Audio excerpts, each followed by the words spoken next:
It wasn't long ago in the history of mankind that life's options were extremely limited. Before cars, before airplanes, before it was common for the everyday man to travel to distant places, he lived and died near where he was born. His choices of occupation, also limited. You do what your father does, what your grandfather did before him. In fact, many of our last names are rooted in the origins of our family's occupations. The Smiths were blacksmiths or metalworkers. The Taylors made clothes. The bakers baked bread. The Millers operated the grain mills. And throughout history, development in our economic, political, technological, and cultural life have brought about changes that have shifted this sort of assumption and certainty about our occupational futures. Whether it be the rise of cities, or humanism during the Renaissance, or Protestantism, or the Enlightenment, or the Industrial Revolution, or more recently, things like public education, globalization, civil rights. Each shift has brought about a higher degree of emphasis on individual human potential. And over time, as man has escaped the burden of his birthright, he has found himself less and less bound to a predestined future. The circumstances in which a man was born, less and less, need not bind him to a life of possibility. Go your own way. Find your own path. This emergence of possibility over limitations of technology or pedigree has forever altered mankind's way of life. Expanded possibility has made way for expanded prosperity. Psychological development teaches us that when a man's basic needs are met, when he has his food, water, shelter, he will begin to seek the needs of the self. The luxury and privilege of coming to this moment of human development is where a man's life becomes one of unlimited possibilities. You can do anything. But with those new possibilities and that expanded prosperity comes a paradox. The more paths that are open for us, the less certain we become about where we are truly meant to go. As we step away from the constraints of a predetermined fate, our sense of purpose can become elusive, leaving us grappling with the uncertainty of what we're supposed to do next. We ask ourselves, what's the next right step? There are so many possibilities. Which one is the right one?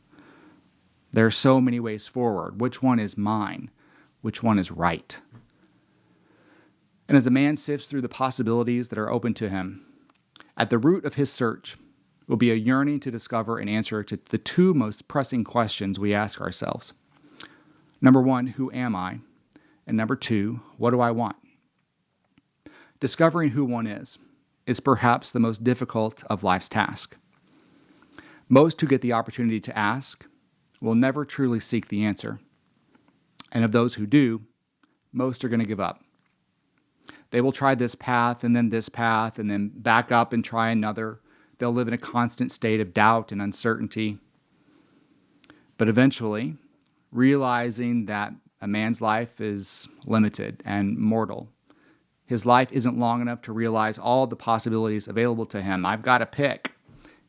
He gets more and more desperate for an answer. Any answer. Which path is mine? Which path is mine? And there he goes, waxing and waning from the influence of religion, medicine, politics, industry. He will search and search and search and find all sorts of ways to search, all sorts of tools to help him along the way. And for some, the search for who he is and what he wants to do with his life, that internal inquiry, that becomes secondary to the pathway that he believes will lead him there. The religion itself becomes more important than the answers it was supposed to provide. The politician himself, more important than the promises he made. The guru becomes the deity rather than the guide on your path to the divine. And so confused and often paralyzed, man finds himself a casualty on the battlefield of the path inward. And so instead, man will bind himself to whomever comes along to offer a superficial salve.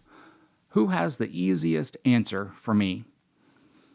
And man will align himself with whomever tells him, this over here is what really matters.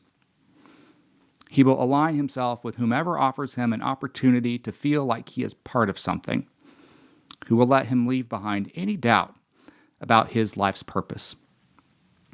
And so there he goes, following whoever will allow him to avoid the hard work of asking the hard questions. It's not his purpose, but it's a purpose. And in many ways, we have come full circle. We're back to that comfortable place of certainty. Only this time it's not taking on the family business. No, man finds himself a new family, a new lineage to be part of, a new father whose approval he will seek. Erich Fromm, the 20th century German-American psychologist who was particularly interested in studying the human need for connection and the dangers of authoritarianism, taught us through his work a very complex and profound lesson about freedom. He wrote that a man does not only want freedom, but he will also seek to escape freedom. When a man is free, but does not use his freedom responsibly, he will seek to escape from freedom by submitting to authority or conforming to the crowd. Freedom is hard. We all say we want it in all sorts of ways. Financial freedom, political freedom, freedom of speech. We all say we want it. But what will you do with it when you get it? The search isn't just for freedom. You have to find the purpose of your own freedom. How are you going to use it? And then you have to use it. Simple wisdom tells us that idle hands are the devil's workshop. Would you know to ask the hard questions and go deep within yourself to discover who you are, to find out what matters to you, to search for life's meaning, to search for your place in the world, to at least try to figure out what it's all about? When you don't use your freedom to achieve meaningful ends in your life and the making of your own legacy, when you don't use your freedom toward your own ends for your own purpose, rest assured, others will gladly seize the opportunity to use you, your time, your energy, and your freedom for their purposes. About 4 years ago, I wrote a podcast episode called A Prayer for a Nation. And most of what I wrote then is still very relevant today. And part of that prayer said, "Bless and forgive those who forgot that decency, character, morality, those values that define what it means to be an American, are more valuable than any amount of money or material gain.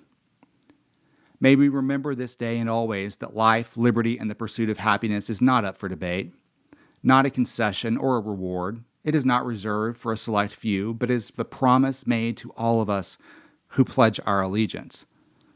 Bless our country and those who call it home. May we never forget that this country and the freedom that it affords us isn't just our greatest inheritance, but also our greatest legacy. And may we, as temporary stewards of it, leave it more just, more fair, and more free.